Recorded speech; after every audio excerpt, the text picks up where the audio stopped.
No, I'm getting stereo. Okay, cool. Yeah. Sick. Sick. All right. Well, yeah, I'm recording. Sick. Yeah, it's good to chat, man. Yeah, I kind of just wanted to chat to you anyway, so uh, Yeah. it's like good to make a podcast out of it, I guess. Nice. I guess like we should introduce you though, because people actually, to be honest, by this point of the podcast, like Anand would have already introduced you, so Oh, people right. would probably know who you are anyway. Yeah. Uh, Well, uh, I'm Alex. yeah, nice. Yeah, what's going on? Because I haven't really talked to you a lot since you stopped being an agent. Uh, Yes. you got into like live sound stuff and whatnot, and you moved out into the woods and like. Yeah, so I've had quite a change in my lifestyle. Yeah, I think we're at the point, Bill, where like, I reached out to you because like felt like the biannual Mr. Bill and Alex like catch up at this point, where we're just like, hey, like you still good? All right, cool. Um, but yeah, I guess I stopped being an agent officially in like 2017, I want to say, something like that. And yeah, the reason was because pretty much, like unhappiness and lifestyle and stuff like that, burnt out on the business side of music and, the usual stuff, I would say. Um I think, yeah, and I got into live sound and event production in general, which was actually like the beginning of my career before I became an agent. And then I sort of had this like 5 year or more like um, avenue of like being an agent and ended up hating it and doing it for way too long and then getting back into this like live production thing, which I actually love. Live sound is incredible. Learning all the tech stuff and just building stuff. Like even when I do staging, even though staging is a bitch because it's like really hard and grueling work. Um, Yeah, it's I don't essentially know. construction at that point, right? Yeah, it's just like putting together a stage made of steel. It's Sounds a lot heavy. like construction. Yeah. But it's awesome. It's like hands on. And I don't know, that stuff like makes sense to me. Being an agent was very like, I had this idea like a while ago that was like, agents are so, I shouldn't, I should watch my tongue on this podcast, but agents are so useless, really. As far as like, I mean, maybe some are like great and do awesome things for people's careers, and that's very true. But like they don't know how to do anything. Like if they showed up at a concert and they were like, okay, like you're at a concert, like we need to make this stuff work. Like they wouldn't know how to do anything. Yeah, but I mean, it's a different facet of the of the Definitely. whole machine, right? Because it's like, Yeah. from my perspective, like I don't know how to put together a stage, and I don't know how to like write up a fucking contract that makes any sense or anything like that. But they're both things that need to happen for the show to happen, right? But also a thing that needs to happen Yeah. for the show to happen is somebody who knows how to DJ and write music, which is the stuff that I do know how to do. So it's just, I don't know, like I think it's like useful to know all the things, but I think without any one of the parts, the music industry just wouldn't work. Yeah, no, I agree. And like like I said before, there are some amazing people on that side of it. But I think, internally I felt useless. You know what I mean? Like I was just like, I don't know. I feel like I'm just smoozing people and sending emails and making phone calls and stressed out 90% of my day. And Yeah, I yeah, remember staying with you a few times in New York when you were living there, and you were just like constantly on the phone or emailing, and, like wait yeah, on the phone like way too much. I could never be an agent purely for the fact that I fucking hate talking on the phone, which is weird that I run a podcast now because it's yeah. essentially talking on the phone. Um, but yeah, I don't know. Yeah, it seems like a lot of phone calls. What was the like? I guess to like let uh like give people the picture of like where you were at. You went from doing live sound and stuff to becoming an agent, and then you were on AM only, which is the agency that houses like Skrillex and Boys Noise and all that shit. And you were an agent for Cohen Sound and Toki Monster and Truth and me and a bunch of other people, right? Yeah, my career as an agent was interesting for sure. Because it kind of like blew up really quickly. And I think that led to being burnt out really quickly. Um, and yeah, so I started in Minneapolis at Hello Booking. It was super random. It's a very small boutique agency. It's actually where you and I started working together. And it was kind of random. It was sort of like college was over. I had these production gigs. I was interested in the business side of it. And I actually was just reaching out to companies everywhere, just as like, hey, whatever, let's do something, and Hello Booking got back to me with an offer pretty much right away. And I just took it because I was like, yeah, I'm going to do this, like, because the agent side and slash management side of things interested me, because like developing an artist and stuff interested me. Um, and then I met Lee Anderson from AM Only at some industry events. And he actually hit me up directly and was just like, yeah, we're interested in bringing you on. And that turned into an offer. And so that's where AM Only started. And you were the only act I brought over there. Yeah, I remember Uh, when that transition happened. There was a lot of people who were pissed off because you as an agent, and they wouldn't. Yeah, AM only just wouldn't let you bring your entire roster. yeah. Like, wait, you're trying to bring a bunch of wooks that make $200 a month over here? Get out of here. We don't need that paperwork. That's pretty much what happened. And yeah, some people were unhappy with me that I couldn't bring them. Some people didn't really care. Um, that's the thing about this music industry is like people, sometimes you just can't make everyone happy. It is what it is.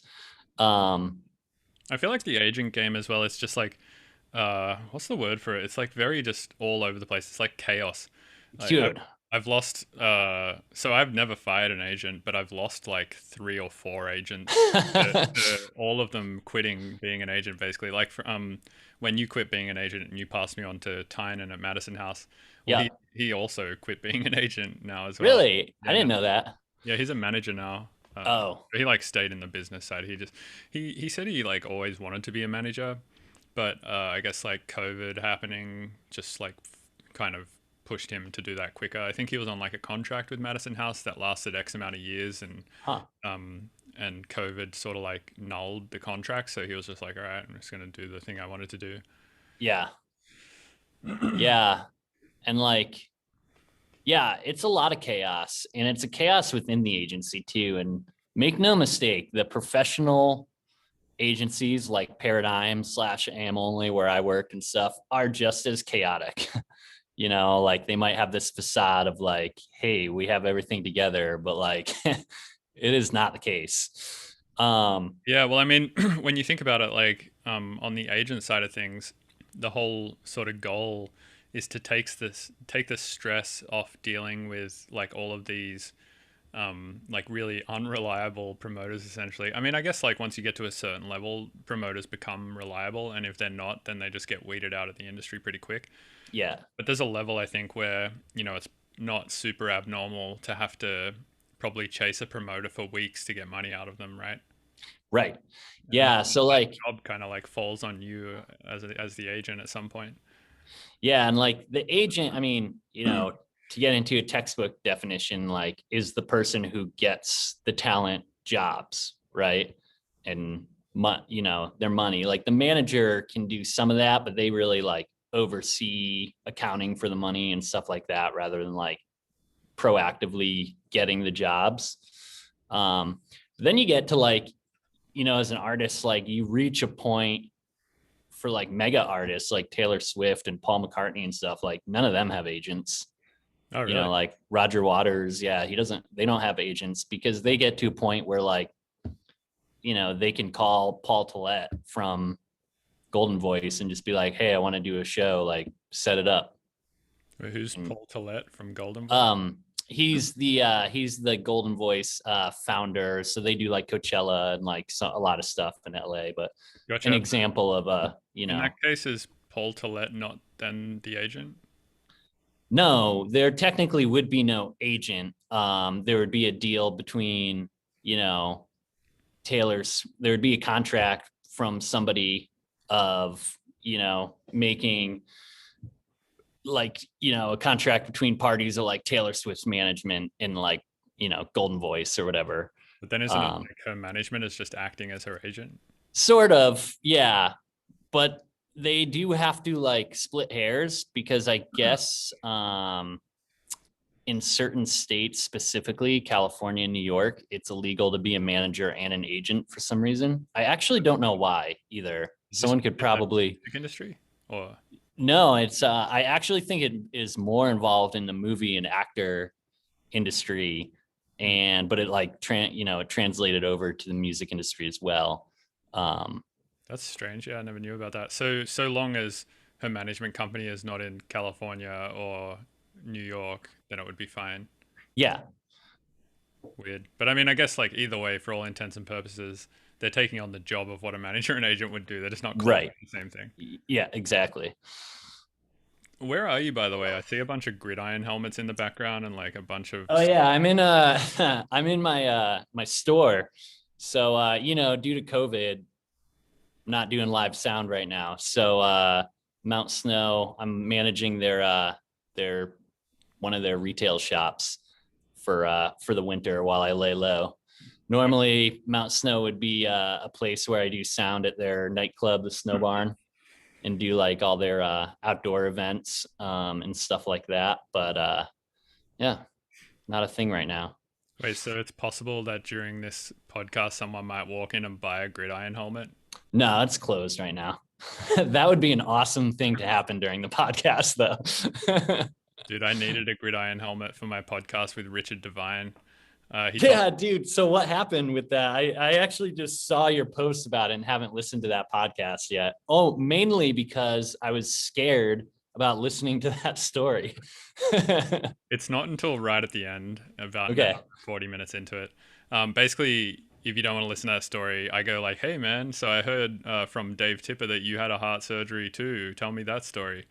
And then you can just turn it off then if you want. Okay. But basically, it's just like a crazy heart surgery story, basically, where like, yeah, it's just really brutal. He basically got a staph infection and then didn't get that treated for like a week and a half or something like that. And then that brought on like a congenital heart defect that he had from, I guess, just birth, I suppose. And then he just ended up in intensive care and just had to go through a series of like really chronically bad surgeries that he described in detail.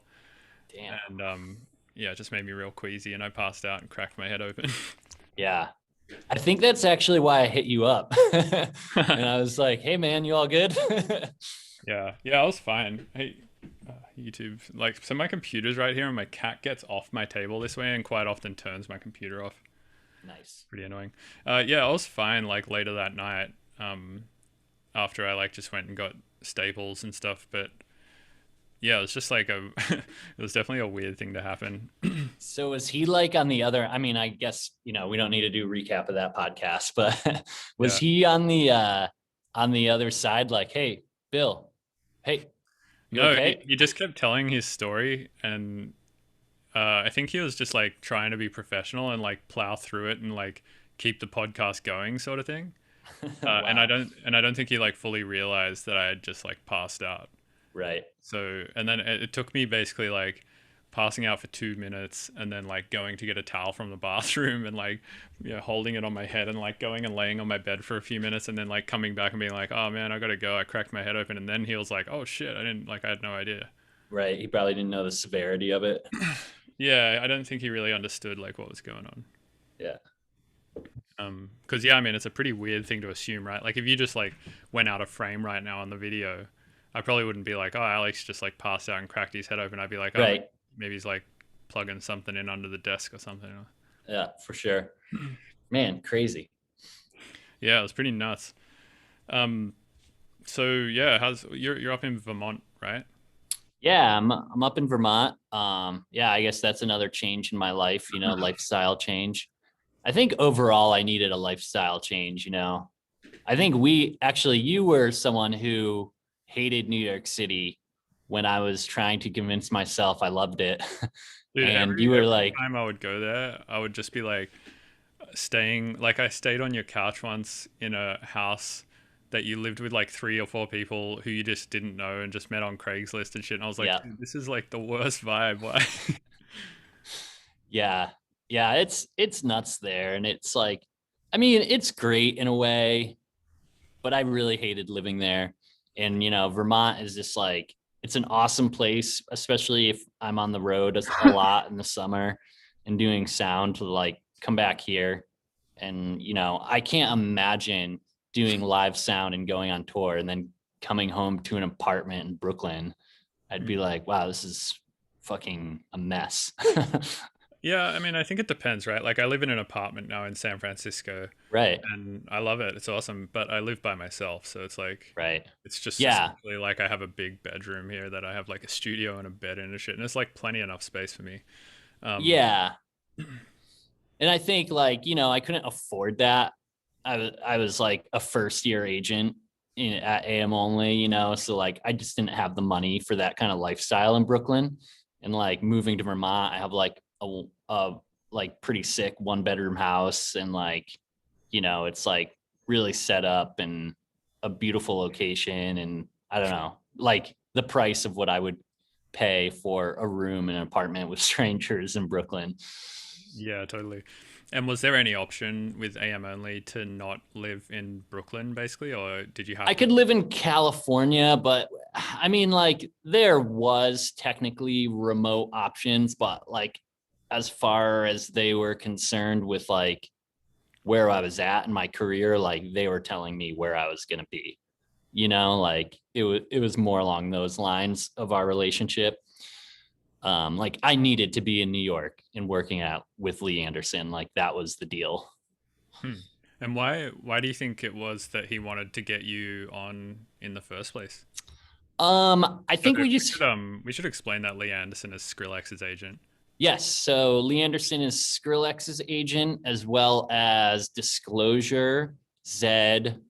Um, I mean, we could probably look up his roster. Like there's some other big names, but I guess that that's enough, right? Um, yeah. So me and Lee just hit it off at some event, like industry events, like I said, like and I knew who he was, and I actually had talked to him when Skrillex was kind of like getting big about bringing him to a show at the University of Montana when I was working there as like in the student sort of like concert production classes, and so he knew me from that. And I don't know, we just like hit it off talking, and I told him what I was up to and what I was doing and sort of what my ideas were. And I think the biggest thing Lee wanted from me actually was to get his foot in the door in the Wook festivals, as he would put it, a little bit more. Oh, really? That's um, interesting. For which yeah, artists? uh, for the agency in general, because I think they were having problems with breaking through to that level of promoter, because those promoters kind of didn't want to deal with, like Skrillex really wants to play lightning in a bottle, probably still today. But Hmm. like Dulab was like, we don't want that name on our, they didn't want to deal with these agents. They were like happy dealing with like the guys they knew, even Madison House and stuff, because it was a little chiller. And it's a Wook festival. They're not gonna like respond the way AM only wants them to respond. Hmm. So I think he wanted someone that was like a friendly face to these guys, kind of like get the foot in the door a little bit more and sort of earn some leverage over them, more or less. I feel like that's kind of the whole business side of the music industry. Hey, it's like trying to just like weasel your way into all sorts Yeah, of shit. yeah, pretty much. And yeah, and I think I think they were desperate. Like he was kind of like growing so much, and he has like a team. So these big agents at these agencies like Lee Anderson or man, I don't even Marty Diamond, like trying to think of some other names, but these agents will have like teams, right? where like technically Lee has probably on paper like hundreds of clients possibly. You know, Marty Diamond probably on paper has hundreds of clients, but really he's not doing the work for a lot of them. Right. Yeah. He's like kind of a bigger like project manager for their Yeah. And thing. he'll work, you know, on like the bigger acts for sure. And the little acts he'll come on if like some muscle is needed or something somewhere. Or like let's say one day like one of his acts blows up because of a YouTube video that has a billion plays out of nowhere or something, then he'll step in probably. But they kind of build out these teams. And so I think like they were desperate for another person to be added to his team. And so he hit me up about that. Mm. So one question I get like asked constantly by producers, not so much in the last year because shows haven't been a thing, but usually I just constantly get asked like, oh man, how do I get an agent? How do I start doing shows? And like, how do I sort of just make my first move in that direction? And Yeah. I never know what to tell them because I'm always like, I don't know, man. I just like sat at home and made tunes, and then like shit just started happening eventually. And it took I, like, a solid 5 or 6 years of me sitting at home making tunes before any of that shit started happening. So, yeah. I mean, I don't know. I would recommend that. I mean, not really, but like it's hard. It's a hard question to answer because it's one of those things like for my end, what I get asked more is like from college students or something that are like, oh, like, how do I become an agent? Or like, how did you get the opportunities that you got? And like it's almost like if you ask that question, it probably won't happen for you. You know what I mean? Like, I'm not trying to sound mean, but it's it's like sort of, you're thinking about like the wrong shit, maybe. yeah, it's like you're not gonna follow my path or you're not gonna follow Bill's path. You know, like you're gonna carve your own path. And if you are like, I don't know, it's also like I struggle with this idea about the music industry nowadays with like, you know, everybody that is asking that question to you probably wants to be like a fist pumping. Well, not really, because you have smarter producers asking you, but you know, like they want to be playing in front of a huge crowd that knows their stuff. An agent isn't going to be able to create that crowd, like only they are. You know, Right. like The agent's just kind of there to like manage it once it's there. yeah, because like that would be the thing as an agent when I was like coming up with like smaller acts, like specifically when I was at Surefire and Hello Booking with like acts that didn't sell as many tickets, is like people would get pissed. Like acts would be like, dude, like my show didn't sell any tickets. What the hell? And I'm like, I don't know, man. I got you the show and I got you the money. Like, you know, like I, I'm not in control of like, and I was a more proactive agent than a lot with marketing as well. Um, but still, like, you know, what they're really asking isn't how do I get an agent? That's just what they think they want because What they they think think, they need or whatever. yeah, because they think like, oh, I get an agent, and then all of a sudden, like everyone's gonna know my music and everyone's gonna know my name, and like I'll be playing lightning in a bottle and like, you know, doing all this cool stuff. And um, yeah, I would say that focusing on your craft is better. That's kind of what I always tell people who ask me this question too. I'm like, just write music and just get better and better at it. And eventually, like, if you just keep doing that, through doing it enough, you'll stumble across your own sort of sound and style, just inevitably based on, your subconscious influences throughout your life and whatnot. Um, and then if you're just pulling that off like amazingly well, people will find it. It's not like people are going to ignore really sick shit. Like for a good example in the like last few years was Alon Moore. Like he's clearly just a dude who's like sat at home, like perfecting his craft to the point of being just like one of the like elite, like epically good producers. Like John Hopkins Yeah. level style production. And I mean, he didn't really do a whole lot of marketing. Like when he put his last two albums out, he sort of just posted them on Bandcamp, put them up on like some distributor, and like all of a sudden everyone knows who he is, and like everyone thinks it's really sick. I mean, he's not really doing shows because I just don't think that's his thing. But if he wanted to, he could easily get an agent in America and start doing them. Or another example is like Bill Ain.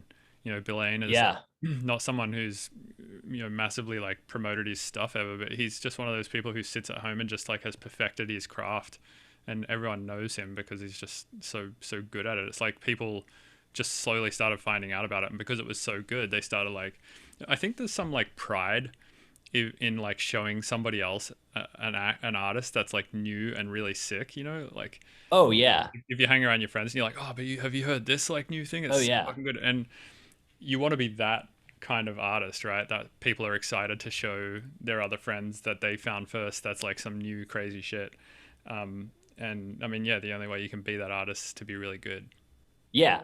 And yeah, I used to have a lot of pride in that. I've fallen off the map a little bit of being really up on new music, and I need to make a point to do better at that. But yeah, no, I agree. I think like, like why isn't, like, if you were, in my opinion, anything involving music as a career is cool. Like if you were making beats and hanging out on illegal immigrants and like participating in the forum and like, sharing your stuff and listening to others, but also like funding your life by being a music teacher, like you've made it in the music industry as far as I'm concerned. Like these days, it's like, who cares, man? Because you're not like selling out an arena. You're like teaching kids how to make music, but like participating in the new discussion of new music. Like that's great. That's all you need. Like I do live sound, and I tour with Beats Antique, and I work theaters and do sound, and like I don't care about being a hotshot agent anymore. Like it doesn't matter. Well, this actually might be like a good uh, part of the podcast to like segue into philosophy, because like you did a philosophy degree right before you became an agent. Sure. Yep. And I want to talk a little bit about like why you did a philosophy degree, and then we're like, I'm going to become an agent. But then also, I think what's like more like what would segue better here is to talk about like just what constitutes a good life, right? Because uh, I think really the bigger question is not like how do I play out a sold out arena. People just want to do that because they think that will constitute a better life for them, right? And that they'll be happier and that they'll have more money and that people will think they're cooler and they'll overall just feel great. So I guess like that's really the goal, is just to do to really to figure out what it is that you like in life and then try to make your life consist of that most of the time during your days, because your days make up your life. Yeah. It's an interesting question. I mean, what makes a good life, And I guess an interesting sort of like, is it subjective or is it objective? Like what makes a good life? You know what I mean? Yeah, is it good Um, if everybody else around you thinks like, oh, that person did a bunch of good shit. They like donated to charities, they helped the elderly, they like did all this like nice stuff. They had a great life, but you were like miserable through the whole process. right. But you just felt Yeah. like very driven or something to like help everyone. Versus if you were like, say incredibly selfish and like didn't feel driven to help anyone, felt really awesome about yourself and like just hoarded money or something. Like, Yeah. what is technically the better life there? The person who subjectively felt that it was really good, or the person who objectively did good things? Yeah. And I mean, that's hard. So I don't think we'll be able to answer that. I mean, the only thing I can say from my experience is that I went big in one way. And I remember specifically thinking to myself when I went to New York, like, okay, um, because I came from a degree in philosophy, like you said, in sorry, my automatic lights just shut down there for a sec. um, in Montana, to going to a big agency in New York City. I remember specifically thinking like, all right, I'm going to be selfish for a little while in my life and earn a lot of money and, grind out this New York City sort of, corporate job. And this way, if I'm selfish for like a couple years and make a bunch of money, maybe then I can sort of move on and do something good. Like And maybe then I will be happy.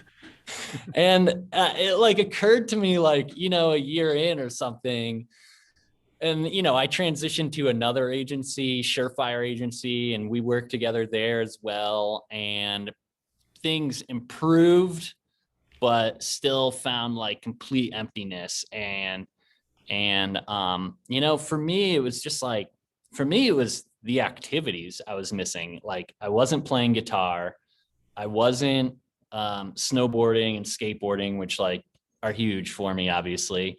I wasn't getting outside. I wasn't like getting exercise. Like on the other side of it, like I was doing too many drugs and drinking a lot and partying a lot, and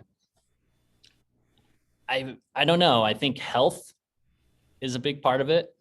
What makes a good life, and what constitute health, I think is much broader than a lot of people give it credit for. Like, I think snowboarding and playing guitar are incredibly important for me in my mental health, Um, so I think you have to find your own things, and in like when you're asking a question like, "Hey Bill, how do I get signed to an agency?" Like, I think you need to reevaluate that question. Yeah, to some degree. I also think to some degree, like you have to go down these paths a little bit to figure out True. like more about yourself. Like for instance, a huge turning point for me in the show thing was when I played Red Rocks for the first time opening for Deadmau5. Like I'd always had this idea that like once I played like these giant shows where people definitely knew my music, I'd just be like, oh yeah, that's sick. Like I made it, and I feel like I always felt like it was this end point where I was like, that's Yep. where like this is where I will feel like I have made it, and this is where I'll feel like my musical career has been fulfilled, and that like all my hard work has paid off. And then I like played the show, and then after it, I was like, I feel exactly the same, and like I like ruminated on that for like weeks. I was like, man, what the fuck? But then I was like, I started to look at it more as like I'm glad that I got to have that experience because there's not a lot of people who will get to stand on the stage at Red Rocks and play a show. Like that's Yeah. very few people will get to do that, and I've been able to do it now twice, which is awesome. Um, but it's like such a like cool thing to be able to have done, just to be able to have like figured out that it's not what I need to be happy. And also like touring to the degree that I have as well. It's like if I'd never done that, I still probably would be in the position of thinking that like that's a thing that I feel very driven to do and I think will make me feel very fulfilled and happy, right? But because I've like done it and all, and I know that it sort of doesn't lead towards that. That's again like it's sort of a really privileged position to be in because a lot of people won't get to have that experience who want to have that experience to be able to prove themselves wrong. Yeah, no, I think that's a good point. I think the milestones are important. Um, for example, like, yeah, it was cool that I worked at AM Only and like got the job offer in general and like worked on some giant tours and contracts. Like that was cool, a cool part of my life. I'm glad it happened in my 20s. Um, but yeah, I think that that way of thinking, like once, like I realized after a while, like those milestones of like, okay, so what would happen at AM Only? Like, let's say I grinded out for 10 years, and got great reviews and became an awesome agent, maybe even had people working under me. Like, there's no end, So I think, like getting signed to an agent, you that will just, there'll be stuff after that, So once you realize that, like, for example, like I said, with the things I do to keep myself healthy, like snowboarding, like there's no like, okay, I'm gonna go hella skiing in Alaska, and then once I do that, now I've reached my pinnacle. Like, no, like I can do other stuff after that. It's a great milestone, but I think people searching for this like end to finally be happy and nothing else will happen. Like it those aren't real. Yeah, it's the same with touring, right? It's like there's these points, or there has been these points in my career where I'm like doing just grinding really hard, right? Like flights every day, sleeping in on couches and in hotels and on friends floors and shit like that. Um, and there's this thing in my head that's like, oh, I just have to grind like this a little longer, and then Right. touring will be sick after that. And then it's like, no, man, it's not gonna get. It's only gonna get harder. Like the that's the fucking crazy thing about music. It's like the better you get at it, the less music you make. Yeah. So like assuming that you go the route that most musicians do, which is live shows, it's like the secret level that you unlocked is being hung over in an airport. Yeah. Yeah. No, true, man. And like, yeah, it's brutal for sure. Um, but yeah, I think, touring is important, but I think one thing that happened with touring in this pandemic might be a good reset, to be honest, is it got a little watered down, to be Yeah. honest, and like people were just doing it to do it, and agents were just sending it like every act needed to be touring all the time. If they weren't making money, why aren't they making money? Like blah blah blah. And I would like to see the creativity come back in it. I think you and I, at least, we tried for the margin, financial margins we were working with, to be pretty creative, at least with our show, for the style of music anyway. Um, but yeah, I would like to see the creativity come back a little bit. Um, you know, like we said before, everyone's just doing it to do it, kind of. Yeah, I mean, at the end of the day, it is kind of just an economy though, right? Because Yeah, it's just like however many tickets you can sell is how much money you get paid, and then like everyone on your team gets a cut of that amount of money and whatnot. So I mean, whenever there's like carrots, as a reward, people are gonna do the thing to get the carrots. That's like just right. how it's always going to work in every industry. I think we're seeing that at the moment with the stock market with the games. Yeah, yeah. Shit's crazy. Do you own stonks? No, I do have a Robinhood account from like years ago. Um, and haven't really done anything with it. I have an Acorns account too. Still haven't done anything with either of them. Um, Yeah, I've I'm been thinking a lot about investing lately. Um, same. it seems like it's kind of the only real way to play the money game long True. term. Actually, like get a nest egg going or whatever. But this also might be another one of those things that's Oh, like once I invest a little bit, yeah, then I'll be good. yeah. Then I'll I'll be like all set. Well, yeah, then I'll feel like, all secure and shit because I will like know that this investment is there and whatnot. But, then I do that and I'm like, oh fuck, I still feel insecure. What the fuck? Like Because then, you know what will happen, and I don't know for sure, but this is what I predict will happen: is you'll do that, like you said, and we'll be like, oh yeah, this is great, I have my nest egg. But then you'll watch the market go up and down. You'll be like, oh fuck, my nest egg. yeah, I saw a post on the Bitcoin Reddit where someone was like, even if I like win money or lose money, I'm like unhappy either way, basically. Yeah, So, like if I win money, then I'm like both unhappy that I essentially like because the whole Bitcoin thing, and people hate that I say this, it's just like a whole greater fool, like it's the greatest Ponzi scheme of all time, in my opinion. I am very interested in cryptocurrency. Here's the thing: in my mind, it's no different than the dollar right now, because the dollar is like no longer backed by gold, right? It's a It's legal it's standard. it's way different than the dollar because the I dollar mean, is it's inflated. Like you can just keep like creating it, and that's what like keeps the value of it the same year after year, basically. right, and the interest rates are decided by a centralized bank. Hmm. Um, The interest rates on loans. no, on the dollar, on like Like, how much a government buys a dollar for, right.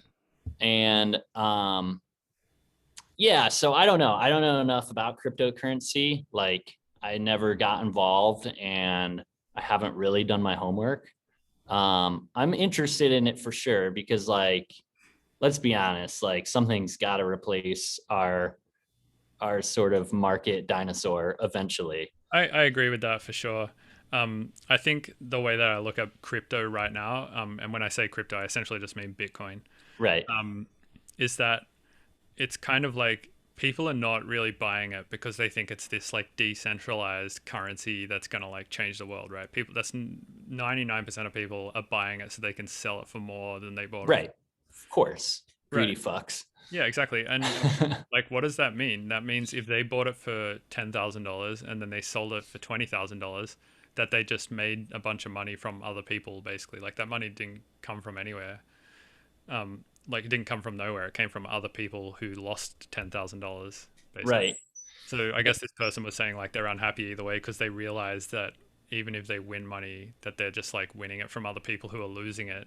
Plus, it's like this constant stress of looking at the market every day. Yeah, I don't know, man. Like, to be honest, I hate money, but here we are. Um, Yeah, I also think it's funny that like everyone who's into Bitcoin talks about like literally all they talk about is how much its value is in US dollars, which is like right. that's the biggest red flag. It's like if you're even comparing it to the US dollar, then that just tells you the US dollar is more important and worth more. Well let's break this down in like true Socratic form and get totally ripped apart by your viewers who probably know more about cryptocurrency than you and I do. But like, all right, let's start with like people are like, oh my God, it's gonna be so great because it's a decentralized currency, like you said. Like, I don't understand most of that statement. Like, So why is it decentralized? And why is that great? So the reason it's great is because currently, right now, every time you make a transaction, like let's say you send $10 to me over like Venmo or something, right? With Bitcoin or with the dollar? With just dollars through Dollars. Venmo, like yeah, like let's Right. say you send me money as you would send me money like normally. Well, it has to go through a bank, and we have to trust that the bank on your end and my end is keeping an accurate ledger. You know, so Right. Yeah. we have to trust that if you have $100 in your account and I have 90 in my account, that they've then accounted correctly and put 90 in your account and 100 in my account, you know. Yeah.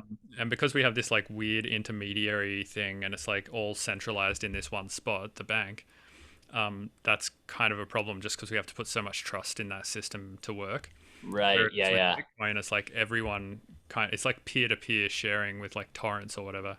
Um, Everyone has access to the ledger. It's public. It's all on what's called the blockchain, um, and that's why people think it's a lot safer, or at least like um, you don't have to like rely on this intermediary thing in the middle. Like it's just everyone has access to it, and then I guess the transactions have like a bit more security in terms of.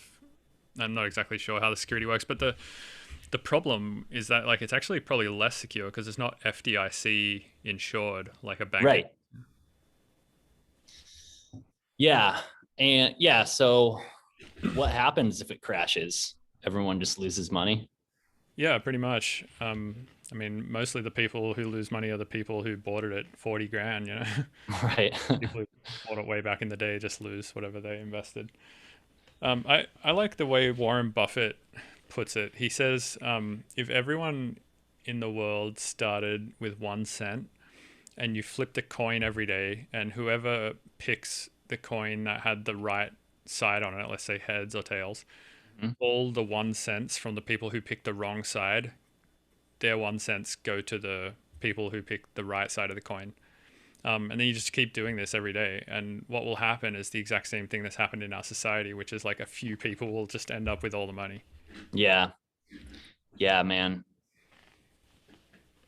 That makes a lot of sense. And yeah, I just that's why I'm not really on board with it. I don't understand enough about it, and I don't know. I don't trust it. I don't The, trust I don't trust money in general. yeah, for sure. I mean, so here's the thing: is it's not that I don't trust Bitcoin; it's that I don't trust people. I think people are just Right. That's yeah. greedy, and like no form of money system ever will ever fix people's greed.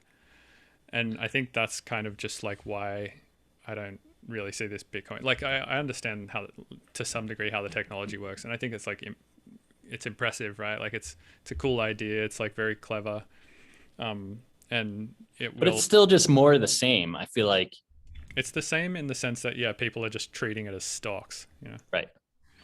And I think like if you're going to invest in stocks, then again, you should probably listen to fucking Warren Buffett, right? And he's not saying invest in Bitcoin. He's saying invest in the S&P 500 because that's like the most reliable way to make your make your money. Right. But that also makes him rich. Yeah, that is true. And I mean, that's probably why Bitcoiners are also like, you should invest in Bitcoin, right? Because it's like the Yeah. equivalent of Warren Buffett being like, invest in the things I'm invested in because that'll Yeah. increase my the price of my investment, and then I will cash in and be more Warren Buffety than you. Yeah. How was it doing a philosophy degree, by the way?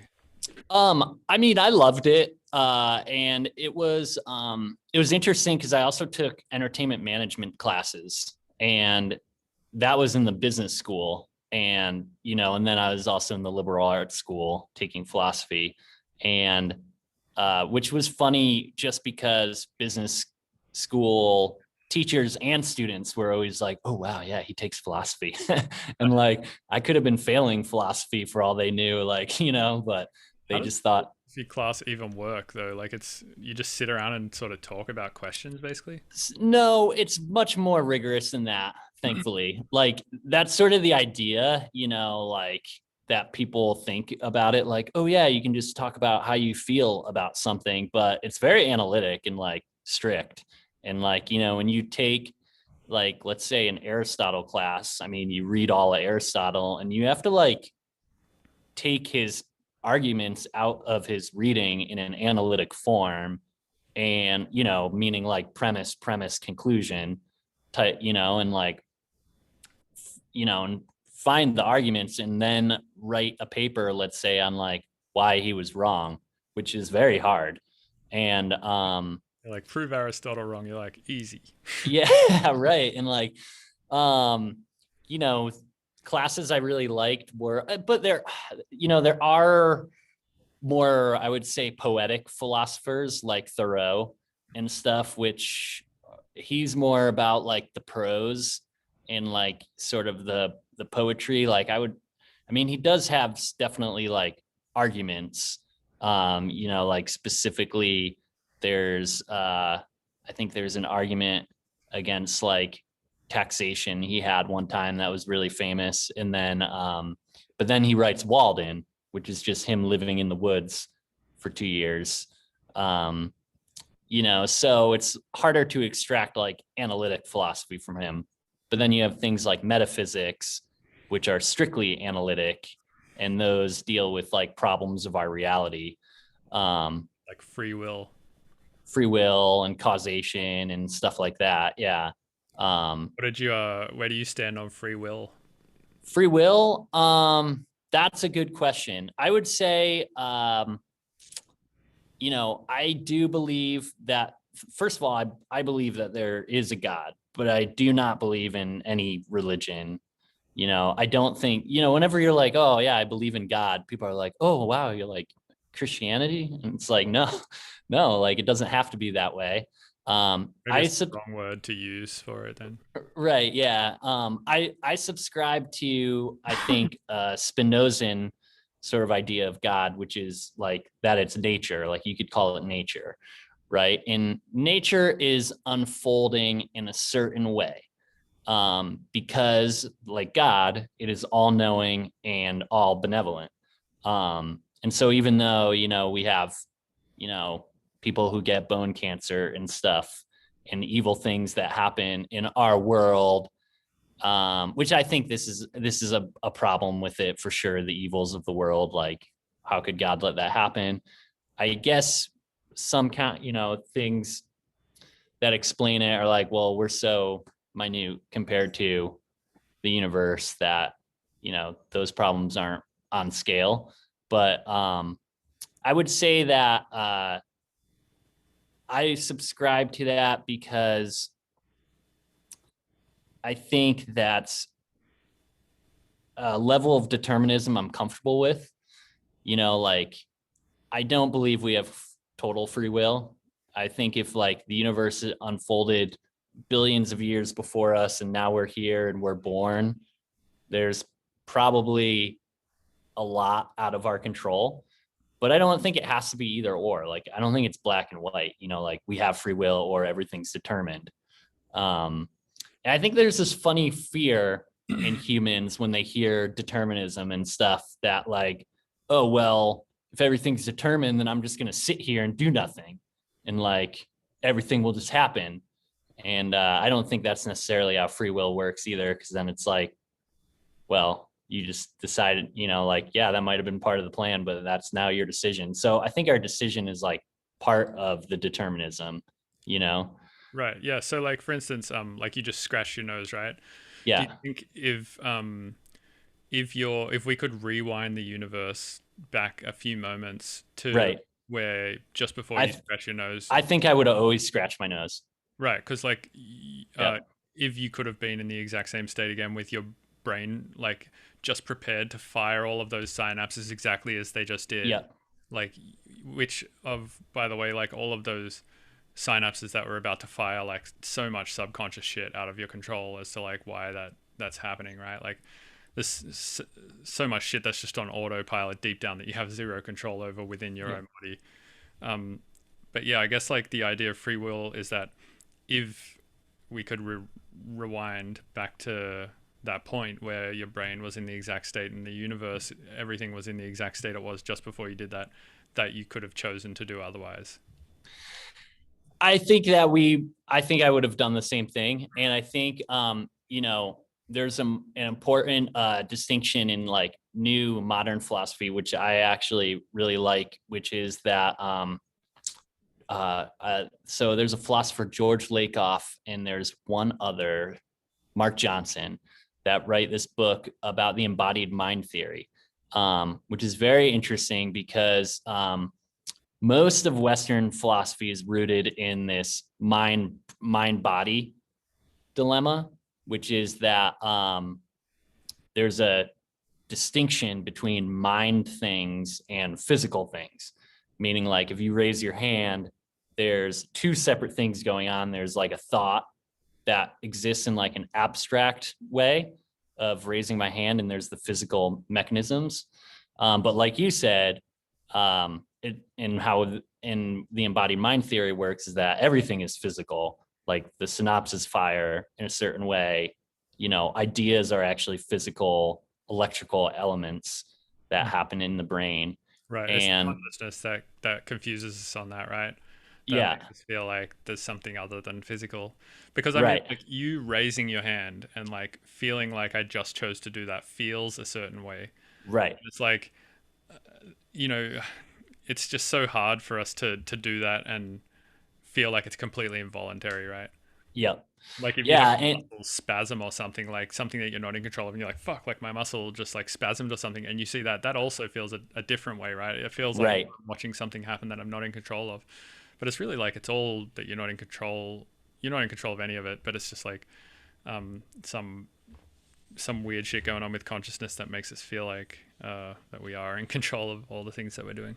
Yeah. And like, so they would also say that like 99% of what we do, our actions and our thoughts and everything, are unconscious, not even like subconscious. Like most of everything that's done is like already determined. And all abstract sort of philosophies and thoughts are actually metaphors for like physical things that are represented, like cause and stuff like that, like. And I think that's interesting because I don't know. I like, even though I've subscribed to this, I don't get I I don't know. I don't get like depressed about free will I mean, because there's no reason to. It's like either right. way it is, it's still gonna feel like you have free will. That's the entire reason we think we have it in the first place is just because we feel like we do. Like that's the best argument for it. Yeah. Is And that I feel like I do.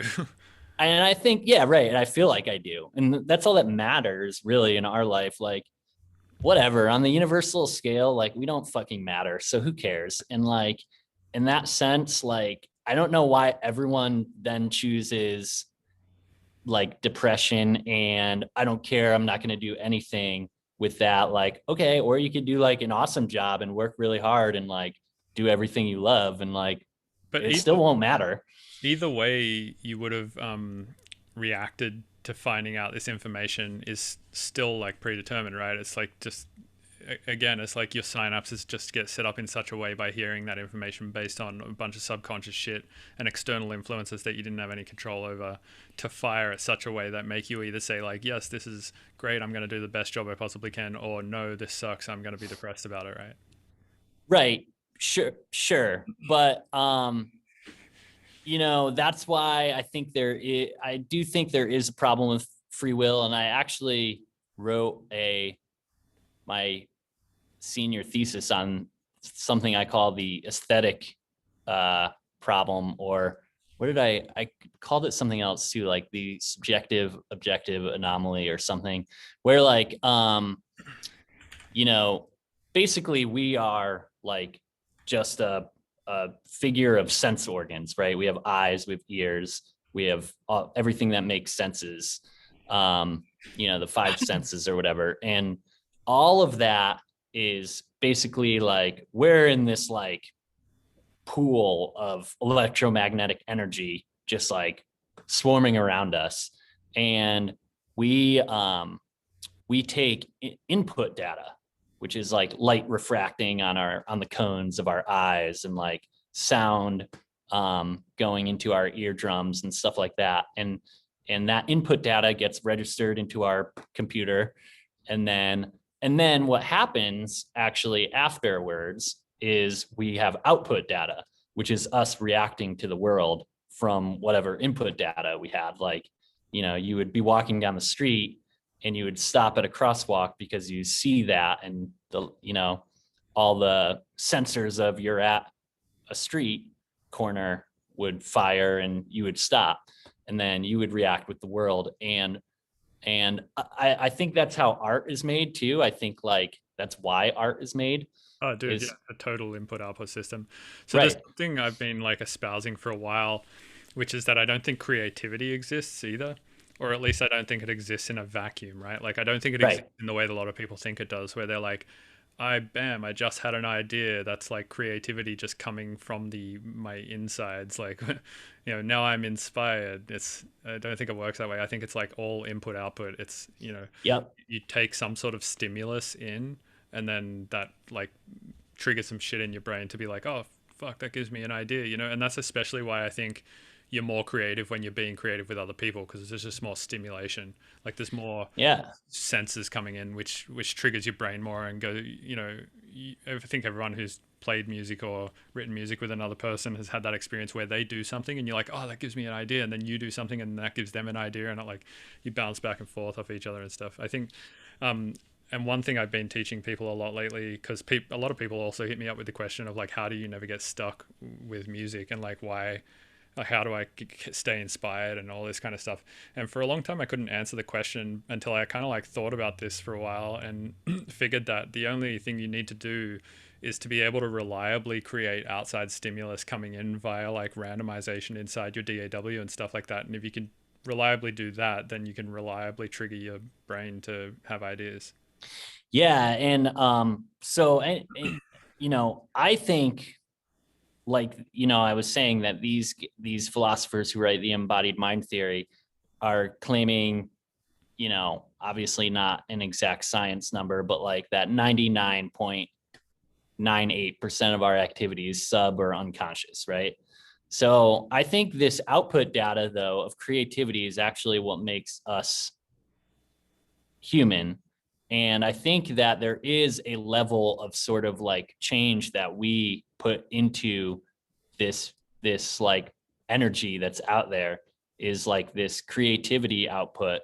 And that's the only minute, like this 0.02% of free will that we have, is just like, when you see a fork out of place at a dining room set and you like fix it or something. I don't know exactly the mechanics, obviously, like this would have to be developed, but I think there is a level of like, of something that we are changing Like or by doing. or something. Yeah. Yeah. But to your point, actually, I'd just like to add that there's actually this really cool book called How Music Works by David Byrne, who is one of the guys or the main guy, I guess you could say, from the Talking Heads. And he, Works. he he writes a lot of it is about how they recorded music in Talking Heads, which is also very interesting. But the first chapter is actually very cool, and he writes about how like um, no one writes music because they're internally like inspired, like you said.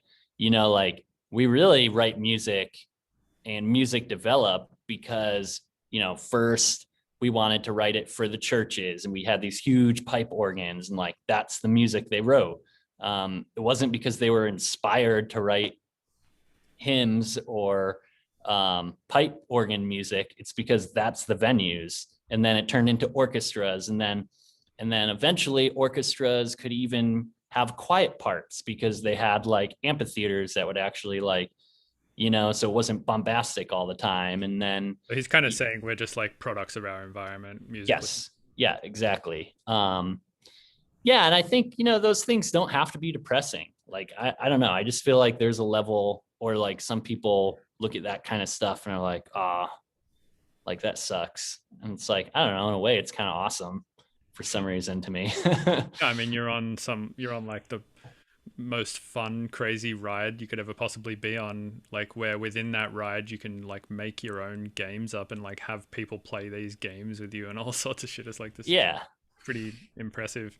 Do you think through free will not existing that to some degree it buys you or gains you empathy of others? Like for instance, and this is like a really hard pill to swallow slash maybe going off the deep end a little bit, but like some person like murders another person, do we to some degree go like, oh, they didn't have free will, maybe they had a tumor pushing on their frontal lobe or medulla? Well, I think those are two different things, right? If they had a tumor pushing on their frontal lobe and they were actually just going crazy on their last leg of life, that's different than us just being like, oh, well, yeah, I mean, he murdered someone, but the universe was always going to have him murder that person. Right, So but I the tumor thing is like so obvious, maybe like that was the issue, right? But like let's say there was a uh, issue that was underlying and would have always happened, and the synapses in their brain would have always fired in such a way that that would have made them want to kill somebody else, but it's not so obvious where that's coming from because they don't have a tumor or something. right. If you still subscribe to determinism, does that buy you empathy of that person? Of the murderer? Kind of has to, right? I mean, yeah, that's a hard question Well, the philosophically. thing is that it's an easy answer. The answer is like, Right. of No. course it has to, but it's a hard Yeah. answer to accept. Yeah. Yeah. Well, I don't know. That's a good question. Because we want to say no. Well, I mean, where does this empathy come from then? Like, because you want to say no, right? You want to be like, um, Yeah, people, you want to say no, you want to say we should, despise this person and lock them up and, keep society safe from them and whatnot, which is legit. I think we should do that, of course. But there's also like this other part that if you say free will doesn't exist, that then then yeah, you must say that this person is actually just unlucky to have been a murderer. right. I think it's also like we're sort of, the way legality and morality works, right, is like, you're born into a society with laws already written, right? And then you just kind of have to like go with the laws that are there. And, you know, legality doesn't necessarily mean morality. And when, like there's liberties and securities. So you give away a liberty of like being able to murder someone with the security of like society saying, You will also not get murdered, probably. you'll hopefully not get murdered. And we'll jail and we'll, so I don't know, those things were decided by an entire society. So like, it's hard because like, I don't think the universe speaks to us that directly either. Like I said, I do still believe in a level of free will. I don't think it's black and white. Like I don't think it necessarily has to be like the universe determined every minute detail. Um, things are chaotic in physics and metaphysics in the universe. So, like, to some degree, do you think what you're talking about is like randomness? Right, yeah. But randomness also does not get you free will. That gets you randomness. Right, yes. Well, randomness and chaos are two different things too.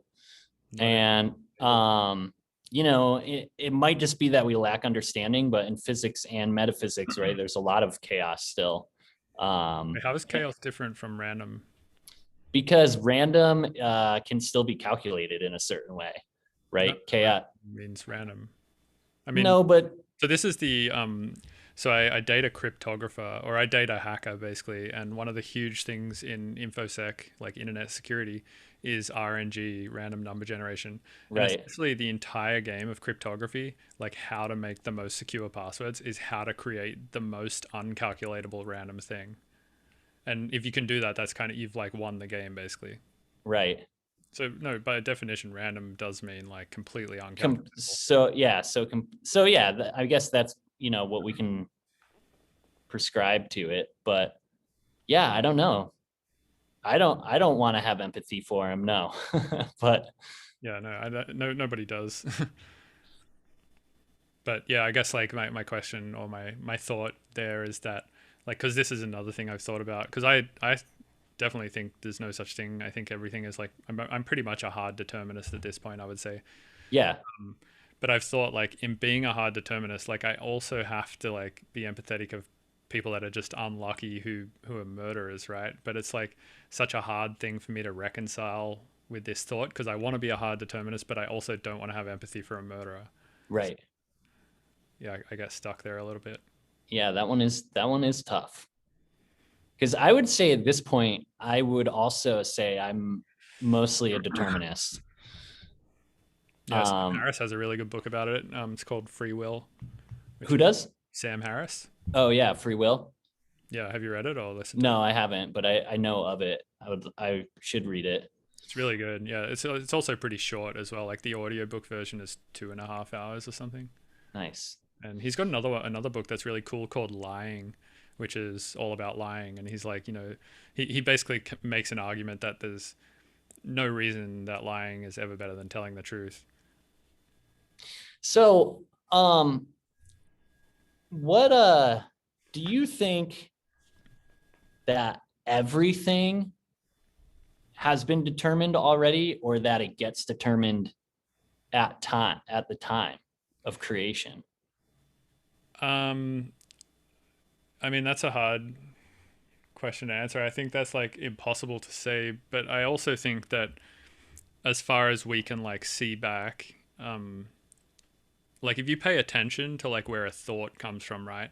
Like if you've ever meditated or whatever, you kind of notice pretty obviously that thoughts just kind of like appear. Like they don't you Yep. don't create them, they don't like come from a certain place. They just like appear and then disappear. So I mean, for all we know, yeah, shit is just getting created and uncreated in the same way as thoughts. Because I mean, essentially, as far as anything is concerned in our existence or our observation of it, it's just a series of thoughts, really. Yeah. Yeah. And I think, like, universally, too, the thing that we talk about as the beginning of time is like the Big Bang or whatever, physically. Um, but I mean, even on a cosmic sense, like, do things, you know, was that always going to happen then?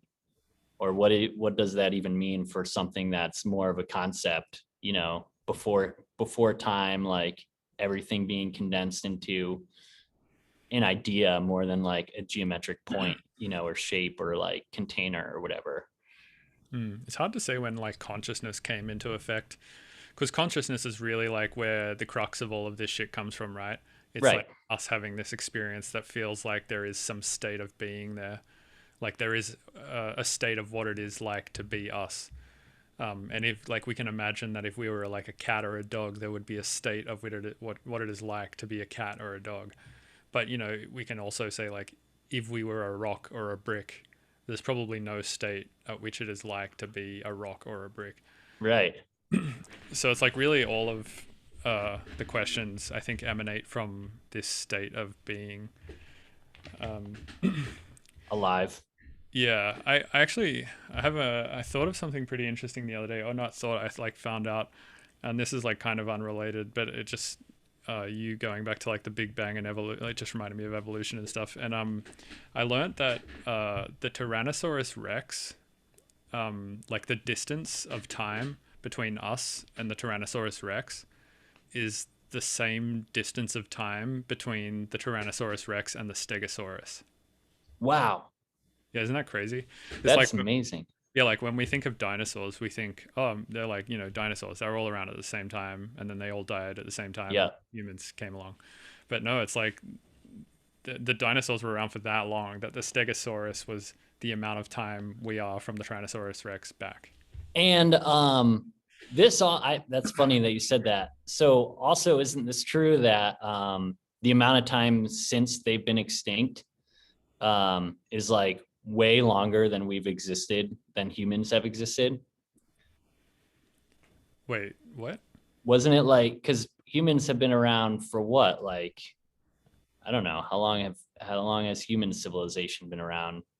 I don't know. I'll Google it. That's a good question for Siri. How long have humans been around? About 200,000 years. Oh, wait. Okay. While our ancestors have been around for about 6 million years, the modern form of humans only evolved about 200,000 years ago. Civilization as we know it is only about 6,000 years old, and industrialization started only in the 1800s. And then, so, okay, so like 6 million years old. And then how long ago did dinosaurs go extinct?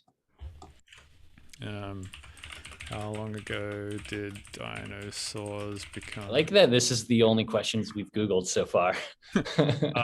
So they became extinct about 65 million years ago. So about 60 million years between dinosaurs and humans. And Yeah. then about 60 million years between the Tyrannosaurus Rex and the Stegosaurus. And that's like a big gap of like time we don't talk about. We're really only interested in the dinosaurs, and then like 60 million years go by, and then we're like, okay, so humans, let's talk. Like, like, Let's I'm talk. sure other Let's things talk happen. engine. Yeah. How much time between Stegosaurus and T Rex? Let's see. Uh, yeah. So the Stegosaurus roamed the Earth during the late Jurassic period, which was about 156 to 144 million years ago, and the Tyrannosaurus Rex lived during the late Cretaceous period, which is about 67 to 65 million years ago. Damn. So yeah, Stegosaurus and T-Rex 60 million years apart. Us and the T-Rex 60 million years apart. Wow. Crazy, man. Like that's crazy for yeah, like thinking about relative time scale. That's Yeah. It's crazy to think that 60 more million years from now there might be like another species on this planet that's just like, oh yeah, dinosaurs and humans, like same shit. Like they're Yeah. Well, the other thing that's interesting about this with evolution is that like species don't exist in nature as species. Like we create what a species is. Like evolution is most likely more fluid than we give it credit for. You know what I mean? Like we're like, oh, this bug has 3 abdomens and this many legs, so like it's this bug. And like I don't know that evolution is thinking about it that way. You know what I mean? Like evolution is things about everything. things are just evolving and like going and like adapting. And like I think humans and machines are going to basically like come together in a very like apocalyptic way. um Oh, like the singularity or whatever. yeah, but I don't, yeah, I mean, Evolution purely just thinks about shit from a survival standpoint, right? It's like right. you But need also to, like things will like, it isn't always that the strongest survive or adapt to their environment. Sometimes like some random thing happens and it ends up being beneficial and um moving on into future generations. right, but I mean that's still the strongest surviving. Right. Yeah, yeah. They didn't. And how do we know though? Like maybe that random thing isn't so random. Maybe evolution is like, oh, that you need a third abdomen, otherwise you will never survive. Right. I guess you're right. Like maybe it is in concrete, but I doubt it. um yeah, and the other, like it's interesting because like Darwin gets very misread, mainly because he gets adopted by like these German philosophers like Kafka and stuff that are like way more sort of Nazi driven uh, later in years, and they have this like you have this idea that Darwin was like, oh, competitiveness is like only the strong survive and stuff like that. But Darwin actually, um, I actually read on the theory of evolution like three or so years ago. And it's very dry, but it was pretty interesting when you get to like his thoughts on it. And he was like, no, like you need to be collaborative and like allow things to survive and thrive. And like that's when the best is going to come out of it. Right. Like this is isn't there such a thing as like genetic sterilization or something? Or there's something that happens, right, when like you keep breeding things that are too similar together, they start to become really weak in certain ways. Yeah, like there's it happens in dogs a lot, like golden retrievers and stuff, because people are just breeding them and they're like sort of breeding the same bloodline. Right. So like um this one weakness, like the strength and the good things about them get multiplied throughout the breeds, but also the weaknesses get like, yep. yeah, and then Yeah, and then you get some like really messed up dogs. right, that can like barely breathe and shit. Yep. Fucking pugs and whatnot. Yeah, which I think like genetic diversity is definitely a very healthy thing. Yeah. You get like a bit of strength from all the whole gene pool and create a very healthy dog. Yep. Speaking of which, how's Mora? Do you still have Mora? Oh yeah, man. Mora is the best. Mora is the light of my life. She's yeah, she's great. Dude, she's thriving up in Vermont, I mean, we go out on our porch and play stick. We don't need to go to the park anymore. Yeah, she probably hated New York, hey? Yeah, I don't think she knew that she hated it then because, she lived in Minneapolis and then New York City. So it's all she knew. But then, we would, because as you knew or know that my parents had a house in this area as well. And so we would go up there every now and then to visit. And I think it started to blow her mind a little bit.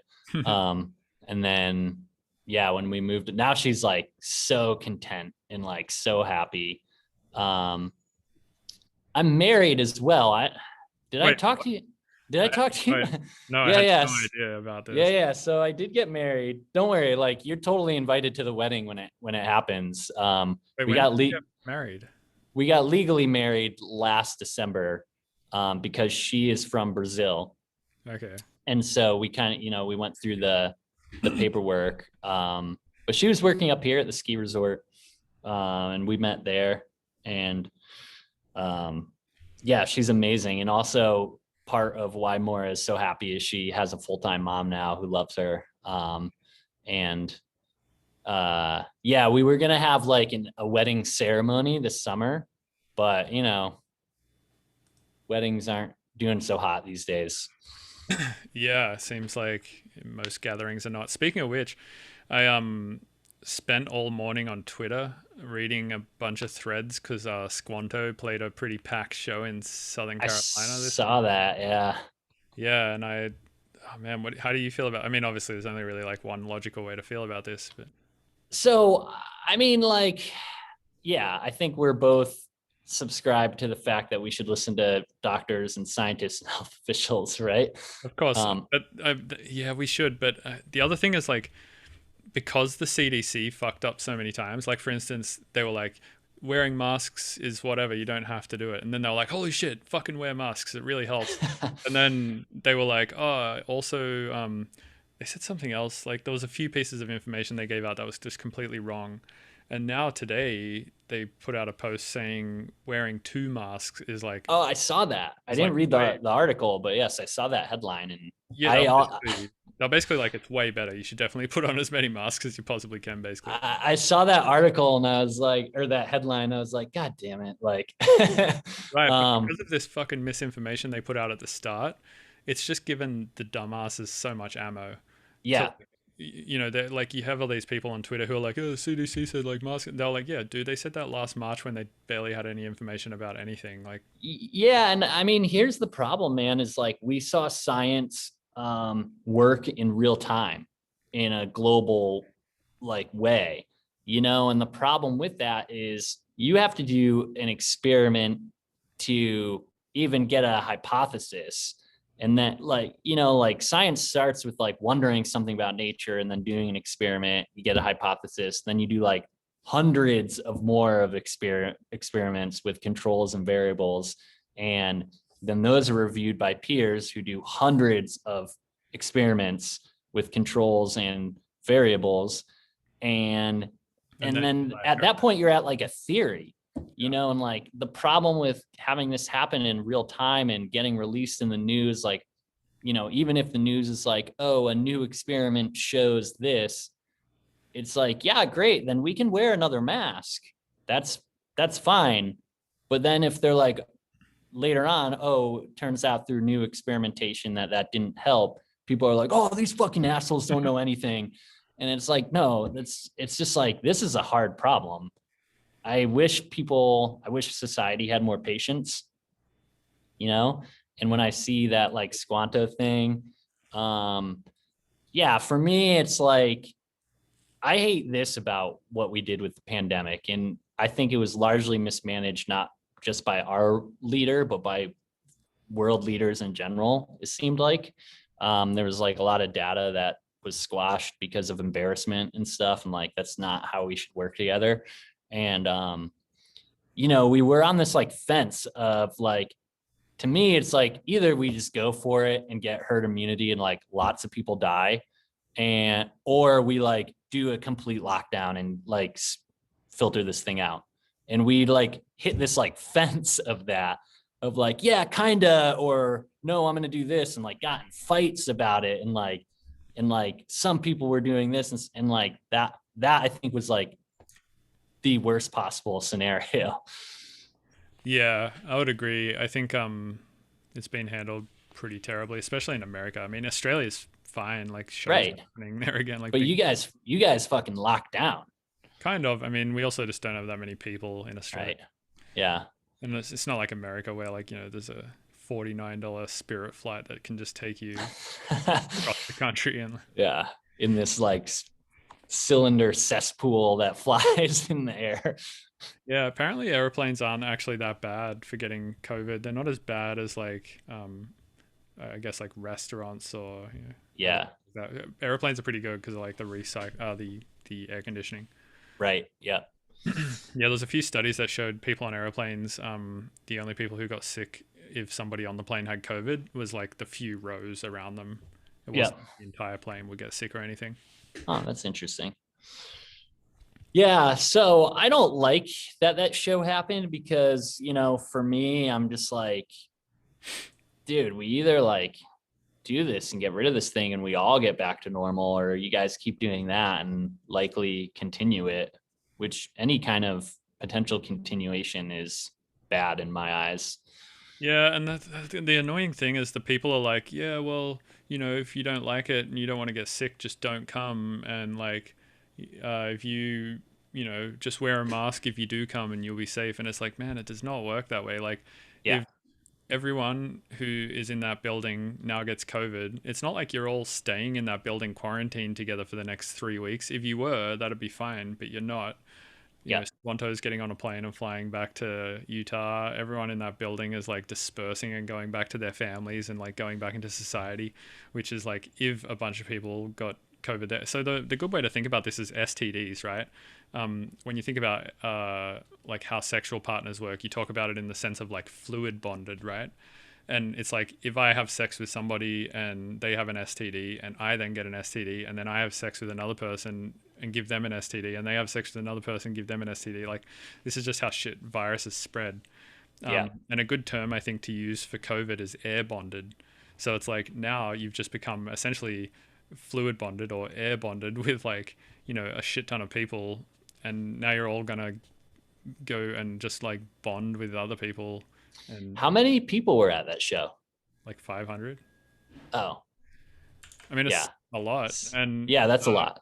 and if you like look at the picture, just the front row and even just many rows back, like fucking no one's wearing a mask and everyone is Yeah. yelling and screaming, which is like the worst thing you can possibly do is like yell and spray aerosols. Right. I know. So I know there's a study in Germany specifically about concerts with regulations and masks, right? That proved to be very good. Oh, there was actually, yeah, but it was like a giant venue, man. Like it was like Yeah. fuck the size of like First Bank Center in Colorado, and there was like Yeah. I think 1,000 people there, so it was like a lot of people That's spread out, and the place was like well ventilated as fuck. It was like a giant place.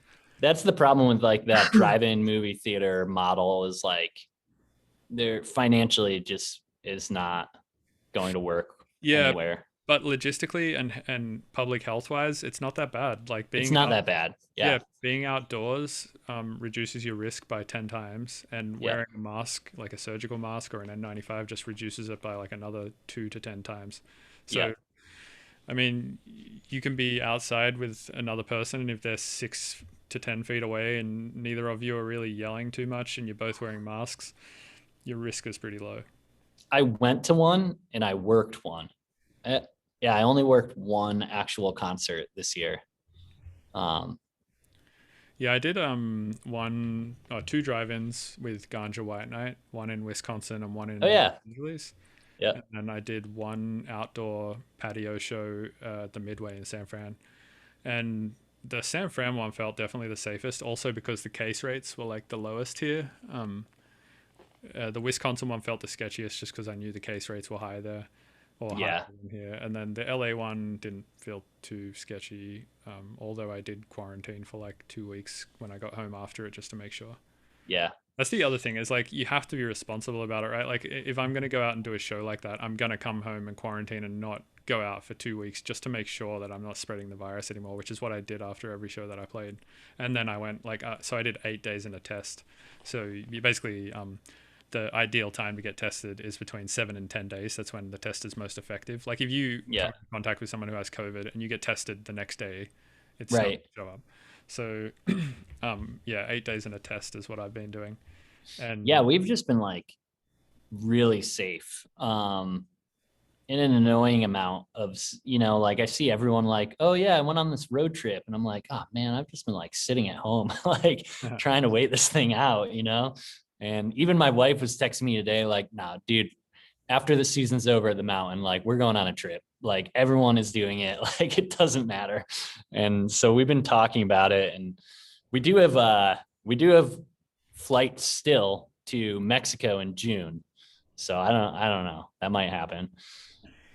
yeah, I would say if you go anywhere, the best way to do it is to drive. Uh, Yeah, that's what we want to do in April. yeah, I would do that. I wouldn't fly if you can. I mean, well, who knows? In April, shit might be very different. Like it's hard to say Yeah. because the vaccines are rolling out. I know, dude, how crazy is this? We waited like a year for a vaccine, which is like a miracle that we produced a Right. vaccine in that amount of time. Yep.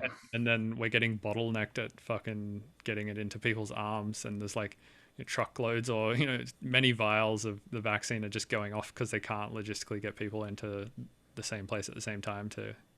Yeah, I read this news article about like people got stuck in a snowstorm in Oregon, and they were transporting COVID vaccine, and it was going to expire because of the like extreme refrigeration that's needed. And so they started injecting, like giving it to the people that were stuck in the snowstorm with them. Oh Because they're wow, like, kind of they're cool. like, dude, like it's either gonna go bad or you guys have it. And so people just started. That makes Yeah. I mean, I think that's awesome. Like, sure, whatever. Like hmm, going bad is way worse than like making sure the people on the list go first. totally, yeah, they should 100% use it if it's going to go bad anyway. So actually, San Francisco I found out is quite a good place to be for getting vaccinated because the public health infrastructure here is really good because of AIDS. So yeah, apparently they're going to be one of the first, or not first city, but like they're going to be of the top efficient cities to get everyone vaccinated. They should be Well, at some point, I think, giving people 500,000 shots a day. wow, that's awesome. That's what happened in Africa too, is because like they literally just had an Ebola um epidemic. Mm. So they were kind of like set up with all this infrastructure for testing and stuff, and kind of transitioned into COVID. And like honestly, like Africa did awesome as a continent as far as the pandemic goes, and you look at, it's just crazy because like the the first world did the worst, right? Or like the first We're world, not, like, yeah, we're not like set up for it. We're not prepared for it.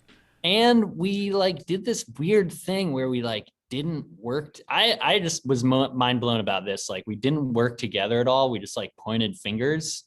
And to me, I was like watching this happen, because you're sitting on the couch watching the news and reading the news. And it's just like, dude, this is a pandemic we're talking about. Like, let's just like be transparent about everything. Like who cares? Let's work together as a society. And it was not that way. Yeah, no. The one good thing I think about this whole thing is it's like really identified who's a dingus and who's not. Right. Been a good dingus filter. Yeah. What I want Yeah. to know is like if like post pandemic when everything is fine again, if for instance, people like Squanto are going to be forgiven by all the people who think that what he did is really dumb, or if those people are forever going to be like, nah, man, you fucked it during the pandemic. You're a piece of shit. Yeah. Yeah. Yeah. Like our promoter's gonna more or less blacklist them because of that. I mean, I think that's harsh. No one knows the right answer, right? The right So answer is definitely not to do 500 posts. okay, But you and I know the right answer, but well, yeah. no, I Also, like, how much do you like put the agent on blast too, right? Because I mean, like, the same right. agent who booked that show for him is like constantly booking shows for Dirt Monkey and Subtronics and Boogie T and shit like that too. So it's Jake. Jake, yeah.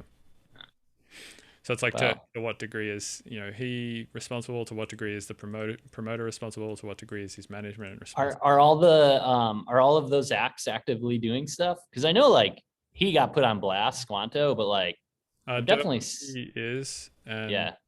as far as I know, and I might be wrong about this, I thought Subtronics and Boogie T were also doing some drive-ins, but drive-ins I think are okay. But Yeah, they're uh, fine. club shows in Florida, which I know Dirt Monkey's been doing a lot of, are definitely not. That's not cool. Yeah. Man, it's fucked up. Yep. Hey man, it was sick chatting to you, but I should probably run. I've got to record a set today for this mousetrap thing, Yeah, and then that's cool.